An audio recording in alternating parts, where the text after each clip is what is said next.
Third law of motion जो physics में daily life में बहुत ही इम्पोर्टेंट लॉ है। इसका यूज लगभग हमारे डेली लाइफ में हर जगह होता है। इस लॉ को जानने से पहले और इस लॉ को स्टेटमेंट समझने से पहले सबसे पहले हमारे पास है दो स्प्रिंग बैलेंस यहाँ, ठीक है। ये दो स्प्रिंग बैलेंस है। इसको करना क्या है, इसकी जो रीडिंग है इसका पॉइंटर है 0 न्यूटन पे पहले दिख रहा है, 0 पे, इसका भी 0 पे दिख रहा है, यहाँ पे 0 पे पॉइंटर है। अब इसको करना क्या है कि इनके जो दो हुक्स है इनको आपस में इसको इस तरह से साथ देना है और तब देखिए हम इसको खींच रहे हैं। खींचा मैंने, यहाँ पे खींचने के बाद उधर कुछ रीडिंग दिख रही होगी। जहाँ रीडिंग दिख रहा है हम जैसे ही जितना फोर्स लगा खींचेंगे उससे, जैसे इस पहले वाले में देखिए कितना है 600, सेम टाइम इधर दूसरे वाले में भी देखिए कितना है, इधर इसमें भी है 600, ठीक है, इसमें भी 600, थोड़ा और ज़्यादा खींच रहा है। अब ये 800 हुआ। अब इधर देखते हैं इधर कितना है, इधर देखते बताइए, इधर भी 800, ठीक है, ये भी 800। तो हम लोग क्या देख पा रहे हैं, लेकिन ये जो फोर्स लग रहा है इस पहले वाले मान लेते ये फर्स्ट स्प्रिंग है, तो इसके ज़्यादा फोर्स इधर लग रहा है और ये लग रहा है इसका अपोजिट डायरेक्शन में। तो क्या होता है, टू बॉडीज है, टू स्प्रिंग बैलेंस है। एक स्प्रिंग जो है इसको अगर फर्स्ट मान लेते इसको तो ये हो जाएगा सेकेंड। तो फर्स्ट जितना फोर्स लगा रहा है, फर्स्ट द्वारा एक बॉडी पे जितना फोर्स लग रहा है दूसरे द्वारा उतना ही फोर्स लग रहा है। ये क्लियर हुआ। ये जो आप स्ट्रेच कर रहे हैं ना, स्ट्रेच कर रहे हैं, दिस इज एन एक्शन। ये एक्शन एक को हमने एक पे स्ट्रेच करा, एक को फिक्स रखा, तो वो क्या होता है दूसरे पे भी उतना ही फोर्स एक्सर्ट हो रहा है। अब डायरेक्शन क्या है, ये फर्स्ट वाले का इधर वाले का डायरेक्शन अगर इस डायरेक्शन में है, मैं इधर खींच रहा हूँ, तो दूसरा वाला इसके अपोजिट डायरेक्शन में जा रहा है। न्यूटन्स का थर्ड लॉ यही है। न्यूटन्स का थर्ड लॉ ये कहता है कि कोई भी एक्शन होगा, जैसे हम इस स्प्रिंग जो स्प्रिंग फर्स्ट था इसको हमने स्ट्रेच किया, तो स्प्रिंग फर्स्ट पर जो हमने पुलिंग फोर्स लगाया तो उसके चलते क्या हुआ, जो दूसरा वाला हमारा स्प्रिंग था उस पर भी उतना ही फोर्स लगा। तो पहले पर मैंने फोर्स लगाया यानी pulling force on the first spring is an action, and stretching the other spring by this force is an reaction. So Newton's third law of motion states that every action there is equal and opposite reaction, ठीक है। दूसरा example है, क्या बताया, for every और each action there is equal and opposite reaction. Equal का मतलब ये हुआ, जैसे हमने 700 न्यूटन का फोर्स लगाया तो दूसरे पे भी 700 लगा था, 800 लगाया था दूसरे पर भी 800 लगा था, और इसी तरीके से अगर हम जैसे जैसे फोर्स बढ़ाते जाएंगे तो उसका क्या होता है, मैग्नीट्यूड बढ़ता जाएगा। तो एक तो हो गया मैग्नीट्यूड की बात।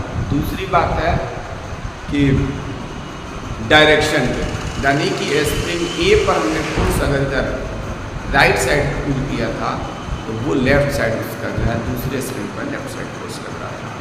तो रिएक्शन फोर्स तो मैग्नीट्यूड में इक्वल होगा। पहली बात, जैसे 700 न्यूटन तो दूसरे पर भी 700, 800 लिया था तो दूसरे पर भी 800, 600 लगाया था दूसरे पर भी 600। तो ये मैग्नीट्यूड उनका इक्वल होता है, तो इसको इक्वल बोलते हैं, ठीक है। तो इक्वल रिएक्शन हुआ। एंड अपोजिट क्या मीनिंग क्या है, कि ये जो डायरेक्शन है वो दोनों का डायरेक्शन क्या होगा, अपोजिट का। तीसरी इंपॉर्टेंट बात इसमें हम ये बता रहे हैं कि अभी हमने जो न्यूटन्स का थर्ड लॉ के लिए जो एक्सपेरिमेंट दिखाया, एक्टिविटी जो मैंने दिखाई एक्टिविटी, उस एक्टिविटी में क्या पाया गया कि स्प्रिंग सिंगल नहीं था, स्प्रिंग 2 था। कहने का मतलब जो न्यूटन्स का थर्ड लॉ ऑफ मोशन है वो किसी सिंगल ऑब्जेक्ट पे काम नहीं करता।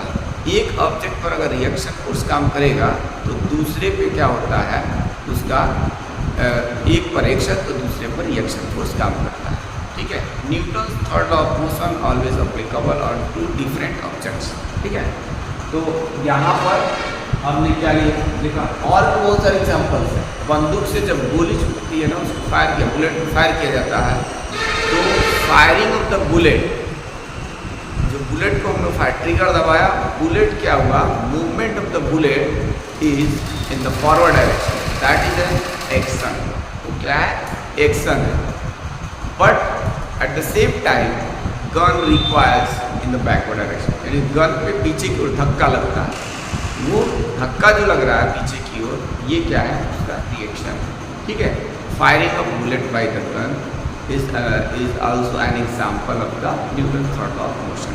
And what happens in this action, when bullet is fired, bullet moves forward directions, that is an action, and in returns the gun requires the backward direction, that is called reaction.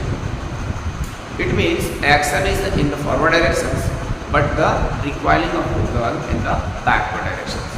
So this is example of the Newton's third law of motion. What is the Newton's third law of motion? Newton's third law of motion states that, or according to this law, there is always equal and opposite reaction for each and every action. There is always equal and opposite reaction for each action. This is called Newton's third law of motion.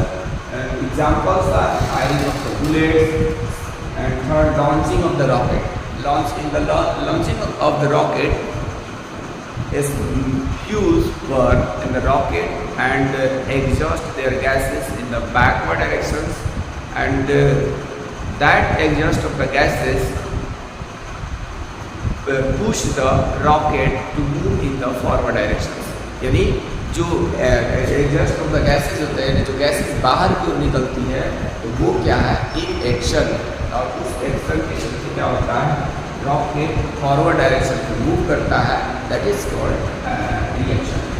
Similarly we see in the general life sailing of boat, यानी जो नाव किया जाता है, sailing of boat या rolling of boat, उसमें क्या होता है, पैडल जो होता है ना, यानी पतवार जिसको कहा जाता है, वो पैडल को क्या करता है, पानी को बैकवर्ड डायरेक्शंस में पुश करता है। ठीक है, जैसे उसको बैकवर्ड डायरेक्शन पुश करता है तो नाव फॉरवर्ड डायरेक्शंस में मूव करने लगती है। तो वहाँ पे लोअरिंग ऑफ और सेलिंग ऑफ बोट क्या है, it is also an example of the Newton's third law of motion.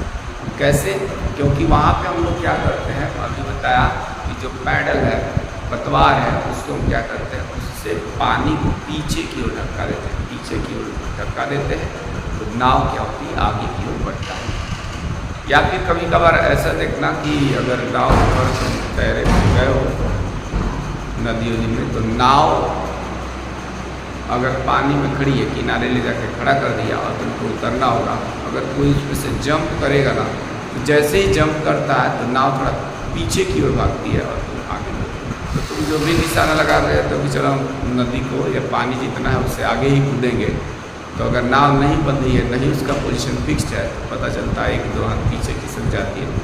क्यों? क्योंकि हम जैसे ही जंप करते हैं ना, तो जंप करना हमारा एक एक्शन है, और जंप करने के बाद जंप करते समय ही दूसरा हमारा पैर द्वारा उस नाव पर बैकवर्ड डायरेक्शन में क्या होता है, फोर्स लगता है। इसलिए अगर हमने टारगेट किया कि नहीं ये 3 फीट या 5 फीट जंप कर जाएंगे हम पानी, और पता चलता है 1 फीट नाव पीछे खिसक गई, तो जाकर कूदना हो तो माना पानी पे खिसक जाता है। ठीक है, तो ये हमारा Newton's third law of motion के बहुत सारे एग्जाम्पल्स है, तो समझ में आ ही गया होगा। मैं यार स्टेटमेंट्स का स्क्रीनशॉट ले